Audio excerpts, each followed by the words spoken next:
Welcome to BHOS Mode.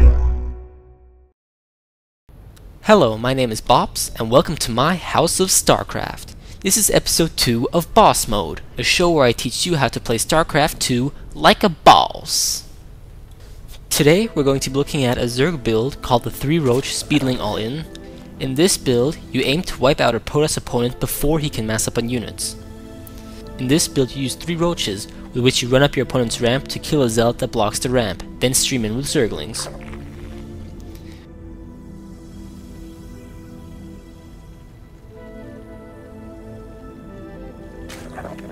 And here you can see the Overlord on 9 get put into production.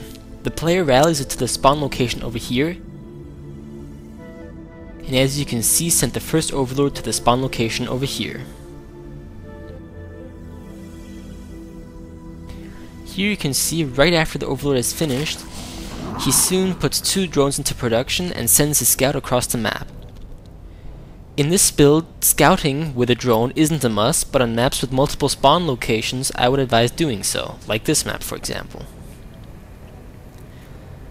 This build is good on close position maps because by the time you send your Roaches to your enemy's base you won't have Roach speed yet.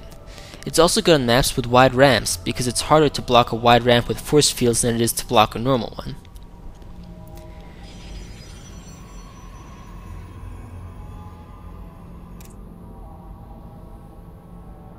And here the Zerg player saw the enemy's base with his Overlord and redirects it to his front door.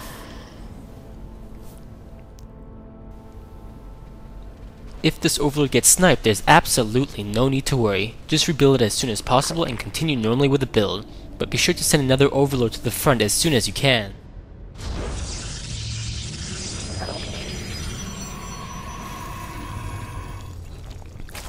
And here's the Protoss probe doing some scouting. He looks around, sees, oh, spawning pool almost finished, extractor with 3 drones.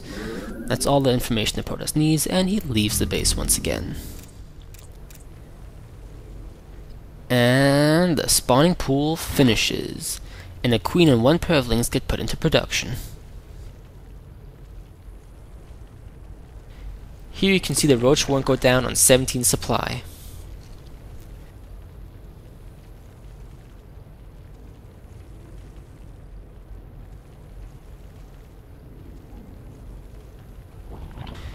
Finally, the lings are finished and the Zerg player scouts his base for possible proxy pylons and checks whether or not the Protoss left his scout to block the natural.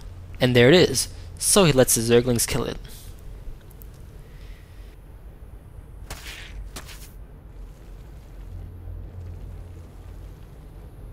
And the queen is finally done, and there's the larva inject.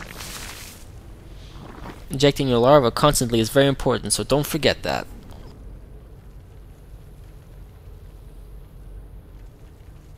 And the drones are in production.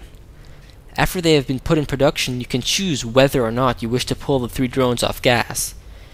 Depending on your game plan, it might also be better to leave them on gas, but usually you take them off to have more money for Speedlings. Now the Roaches have hatched and have been sent to the enemy's front door to prepare the attack.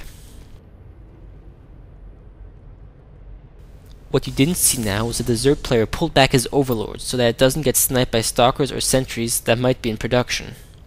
But you can see here he still has enough vision of the high ground to see what's going on at the front.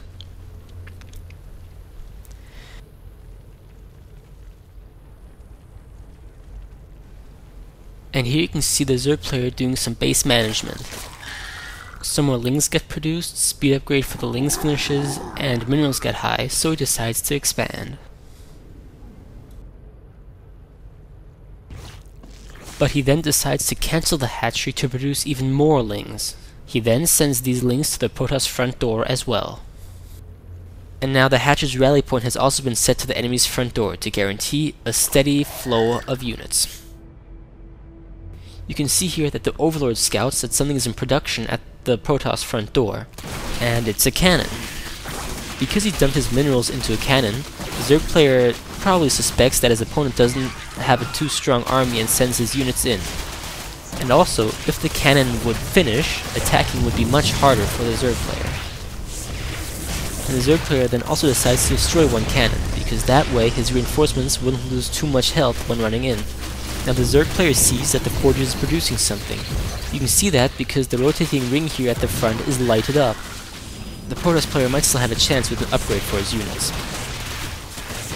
That's why the Zerg player decides to destroy it.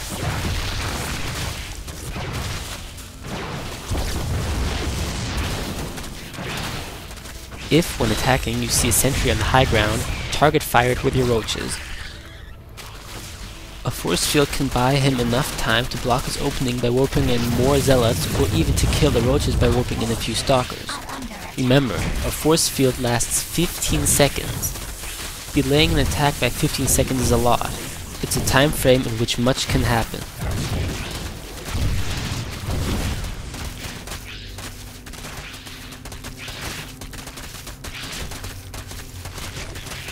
And the Protoss player leaves the game, and you win!